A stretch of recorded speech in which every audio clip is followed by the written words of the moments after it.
سارے مذاہب کا احترام کرتے ہوئے سارے مذاہب میں ایک خدا کو ڈھونڈنے میں، پھر وہ سچل نے اس کو بالکل مشہور کیا، پاپولر کیا، یعنی جبکہ لوگ پہلے سے ہی واقف تھے، یعنی یہ سارے ہمارے ابن عربی اور یہ تصوف کے لوگوں میں موجود تھے، مولانا رومی کو پڑھتے تھے، لیکن سندھی میں یہ اس طرح میں شاعروں کے ذریعے پھر وہ آتے گئے، اس طرح زبان وہ چلتی رہی۔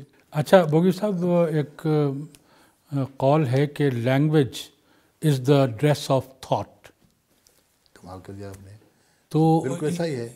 آپ کیا فرماتے ہیں؟ جی زبان جو ہے جی ہاں وہ آپ کی فکر کا اظہار ہے، اظہار ہے، جی ہاں بالکل، تو آپ سے پتہ چل جائے، تو اسی سے میں نے کہا نا جو پیچھے آپ کا اتنا فکر ہے، جی بالکل بالکل، جو اس کا اظہار ہے، اظہار ہے، جی ہاں لیکن بالکل، تو اب سچل کے پیریڈ میں انگریزوں کے آنے کا بھی سنا، جی تو بالکل، یہ کلوڑا کا پیریڈ تھا 1600 عیسوی میں، اچھا جو پہلی مرتبہ انگریزوں نے آ کر ایسٹ انڈیا کمپنی اچھا، جی جی جی، سندھ میں اچھا کھولی، اچھا اچھا، ٹھیک، انگریزوں کا آنا جی جی بالکل، جو ادھر ہوا، اب انگریزوں نے آہستہ آہستہ پرپرزے پڑھے، ہاں نکالے انہوں سچل نے، نے اپنی شاعری میں یہ ذکر کر دیا اچھا، کہ یہ انگریز آئیں گے، ہاں ہاں، تم پر حکومت کریں گے، لوٹیں گے، ابھی ان کے لیے اہتمام کرو، ان کو کوئی انتظام کرو، اچھا اچھا، لیکن ٹھیک ہے، اس وقت یہ اپنی جو ایسٹ انڈیا کمپنی کھول چکے تھے، ٹھیک ہے، کاروبار کے ذریعے وہ پہنچنا اس شروع نے وہ ہوئے، فورس ہی کر لیا تھا سچل فورس ہی نے کر لیا کہ تھا، کیا ہونے جا رہا بالکل ہے، ان کا ایک لمبی سی ان کا جو ہے اچھا اچھا اچھا،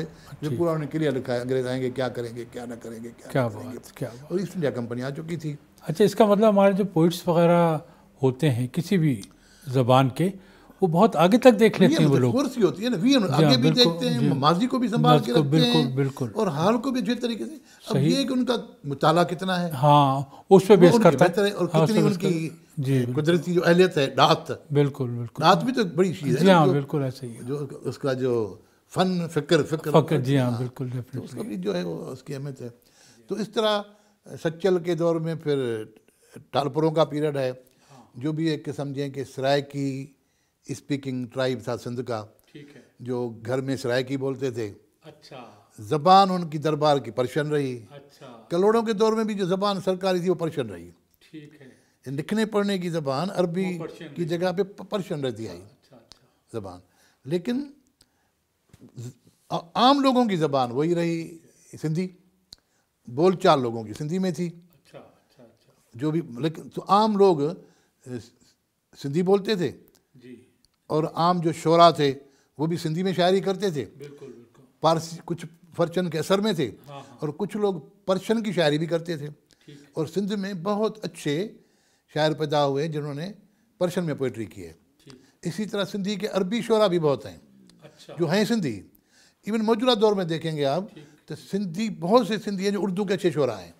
ہاں ہاں صحیح، بہت بڑے میں نام لے سکتا ہوں، جب وہاں آئیں گے تو بہت نام لے سکتا ہوں، شیخ ایاز سے لے کر حسن مجتبیٰ تک، جنہوں نے اردو میں بھی اچھی شاعری کی ہے، تو یہ ہم سب زبانوں سے کبھی بھی اختلاف نہیں رہا، جی زبانوں کو اون کرتے رہے، جی اور بالکل، زبانوں کی ترقی میں اپنا کام، یہ بہت بڑی بات ہے، یہ بہت بڑی اب بات، جب مغلوں کے دور میں حکومت کا ایک نیا طریقہ انہوں نے کیا، 4 یار، یعنی مختلف ٹرائب تھے ٹالپروں کے، ان میں سے 4 لوگ حکمرانی کرتے تھے، یعنی ایک جمہوریت کا ایک کائنڈ آف ڈیموکریسی اس پہ تھا، خیر، تو وہ جب میروں کا ٹالپروں کا دور آتا ہے تو ٹالپروں کے دور میں جیسے میں نے کہا کہ ان کی دربار کی زبان فارسی تھی، پرشین تھی، لوگوں کی زبان سندھی تھی، عام کاروبار کی زبان سندھی تھی، لیکن دربار کی زبان اور کورٹ کی زبان پرشین تھی۔ اب ایسٹ انڈیا کمپنی اپنے آہستہ آہستہ پر کر کے قبضہ کر کے 1843 میں انہوں نے سندھ فتح کر لیا۔